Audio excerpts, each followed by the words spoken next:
If you're thinking about trading Atlanta traffic for mountain views, today's video is going to help you figure out whether it actually makes financial sense. This is your 2026 cost of living breakdown. Atlanta Metro versus North Georgia mountain towns. We're talking home prices, rent, property taxes, groceries, utilities, and the real cost of your commute, not just the lifestyle stuff people post on Instagram. Atlanta has convenience and density, but the convenience comes with a price tag. Here's a real world example: a 4-bedroom, 3-bath home, roughly 2,200 to 2,800 square feet, built in the 90s or early 2000s in Canton in Cherokee County. Homes like that are commonly priced anywhere from the low 400s up into 600s, depending on finishes, lot, and neighborhood. Now, take the same house, similar size, similar age, inside Fulton County or closer in Atlanta suburbs, and you're often looking at $650 on the low end, and it's not uncommon to see $800,000, $900,000 or more as you get closer to the city. And here's what surprises most people: you don't have to go deep into the mountains to see that price gap. Even 30 to 45 minutes north of the perimeter, being 285, your dollar stretches a lot further. If you want space, privacy, or newer construction without the Atlanta price premium, North Georgia, especially places like Canton, Ball Ground, Jasper, Ellijay, and Blue Ridge, is a smart move. Rent tells the same story. Inside Atlanta, Midtown, Buckhead, Sandy Springs, you're paying a premium. It's not just rent, parking fees, pet fees, amenity fees, security fees, la da da da da. It all stacks up.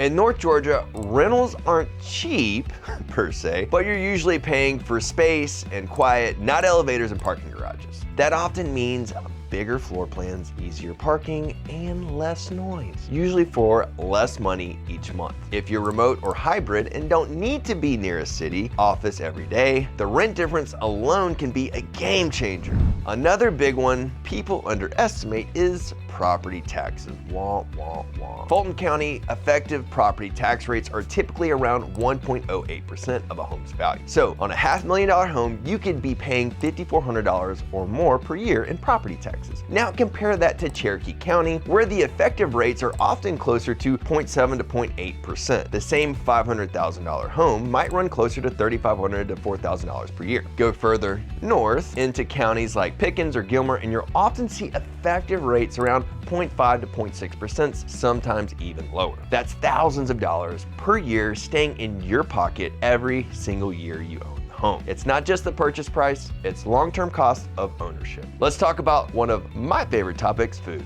Here's some good news. Grocery store availability is basically the same all the way up to Canton, Publix, Kroger. The big box brands are all there. We even have a Sprouts in Woodstock and a Whole Foods in Kennesaw. Food costs might be slightly higher in the city, but they have mostly leveled out heading into 2026. Now, once you get past Jasper and deeper into the mountains, grocery options get fewer and further apart. Still doable, just less convenient. Restaurants are where the difference really shows up. Atlanta wins on a variety and nightlife, but also comes with higher menu prices and parking.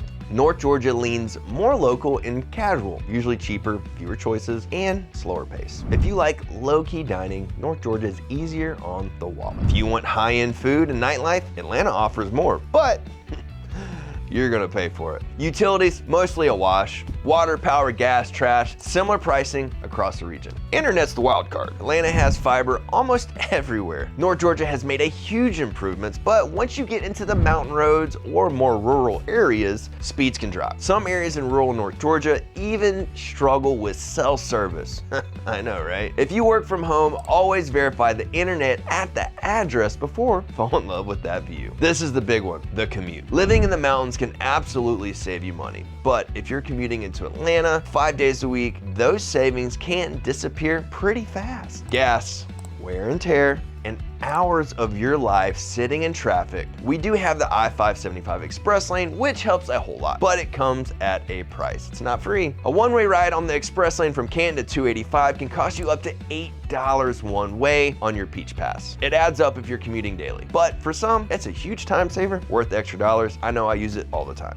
For remote and hybrid workers, North Georgia suddenly becomes the clear winner. Lower home prices, lower taxes, less stress, better lifestyle. That's exactly why so many people who go into the office once or twice a week are heading north. So here's the big picture. Atlanta gives you convenience, job concentration, restaurants, nightlife, and entertainment, but it all comes with higher home prices, higher property taxes, traffic, and less space. North Georgia gives you more for the money, lower taxes, an outdoor lifestyle, and a strong sense of community, with the trade-off of longer drives, fewer urban conveniences, and limited nightlife. So if you value space, quiet, outdoor living, and affordability, the mountains win, just like the Blues Traveler song. If you value proximity, convenience, and city amenities, Atlanta makes more sense. Your lifestyle determines your fit. Whether you're chasing a lower cost of living, a slower pace, or a completely different lifestyle, North Georgia continues to be one of the top destinations for people leaving the Atlanta Metro in 2026. So if you're considering the move and want help finding the right town or neighborhood for your budget lifestyle, reach out. I'd love to help you make North Georgia home. And if you want more guides on small towns, mountain living, and real estate from Marietta to the mountains, hit subscribe, and I'll see you in the next one.